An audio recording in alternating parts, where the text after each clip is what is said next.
Olá, sou o pastor Murilo. Estou aqui mais uma vez para trazer uma mensagem de amor e de esperança para o teu coração. Não seja incrédulo, mas crente.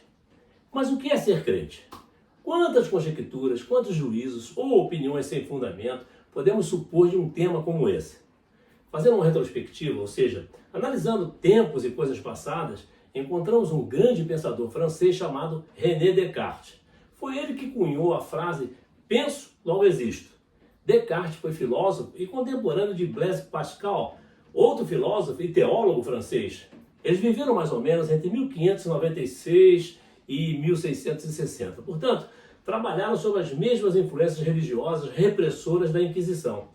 A Inquisição, ou Santa Inquisição, foi uma espécie de tribunal religioso criado na Idade Média para condenar todos aqueles que eram contra os dogmas, pontos fundamentais e indiscutíveis da doutrina religiosa pregada pela Igreja Católica. Descartes deixou uma teoria segundo a qual só confiava de modo irrestrito e exclusivo na capacidade cognitiva da razão, ou conhecimento através da razão. Não acreditava em palavras, e sim em comprovação empírica, ou seja, na observação da realidade. Já Pascal criou ramos da matemática, como a geometria projetiva, a teoria probabilística, e desenvolveu estudos sobre o cálculo infinitesimal, ou seja, relativo às quantidades infinitamente pequenas. Aos 30 anos, Pascal passou a se interessar por questões religiosas, principalmente ligadas aos milagres, depois da cura da sua sobrinha de uma doença considerada à época incurável. Olhando um pouco mais para o tempo passado, encontramos Tomé, discípulo de Jesus e que viveu nos primeiros anos da Era Moderna, e que ao ouvir Jesus afirmar: "Para onde eu vou, vocês conhecem o caminho?", disse a ele: "Senhor, não sabemos para onde vais, e como podemos saber o caminho?" Respondeu Jesus: "Eu sou o caminho, a verdade e a vida. Ninguém vem ao Pai senão por mim", como podemos conferir em João capítulo 14, versículos 4 a 6. Foi necessário que Jesus, após a ressurreição, aparecesse aos seus discípulos na ausência de Tomé, a fim de que esses lhe contassem: "Vimos o Senhor". Tomé, porém, lhes respondeu: "Se eu não vir o sinal nos cravos das mãos, e não meter a mão no seu lado, de maneira nenhuma crerei", como está escrito em João capítulo 20, versículo 25.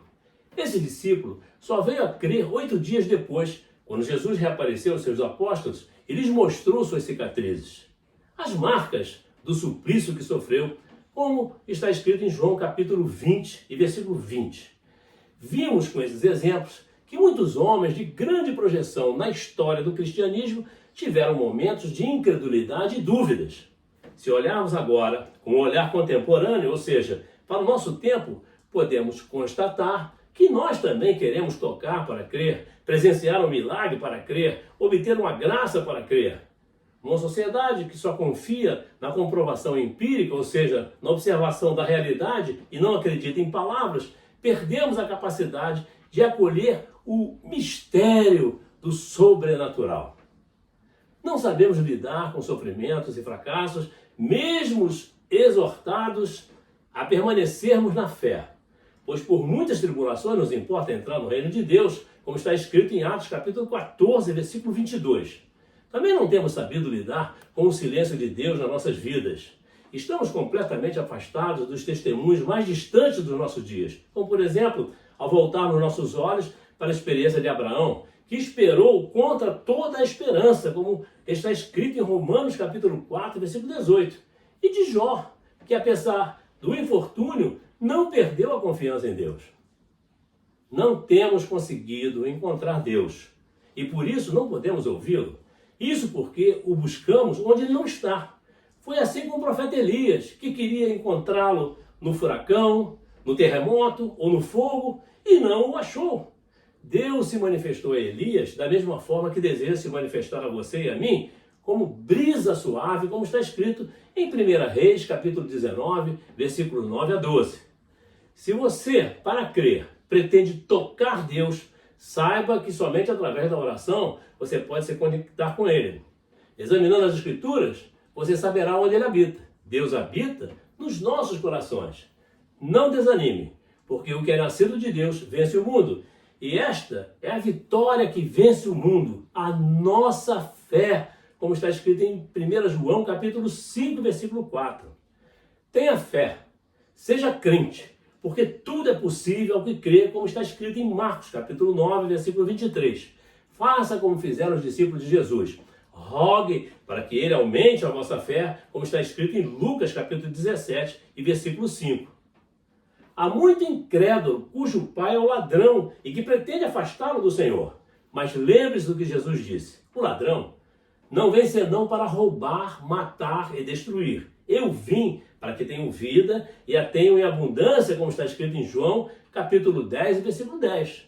Talvez você ainda não esteja vendo o seu milagre.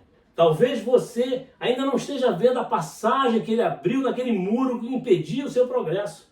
Talvez você ainda não esteja vendo as chagas curadas no seu corpo e na sua alma, mas acredite nas palavras do Senhor. Bem-aventurados os que não viram e creram, como está escrito em João capítulo 20, versículo 29, parte B. Deixo-vos a paz vos dou.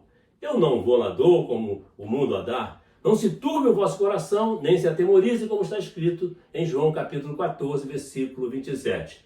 Minha irmã, meu irmão, não seja incrédulo, mas crente. Pronto. Nosso bate-papo fica por aqui. Semana que vem tem mais. Mas nunca esqueça, esse pastor ama você. Amém? Que Deus te abençoe. Amém.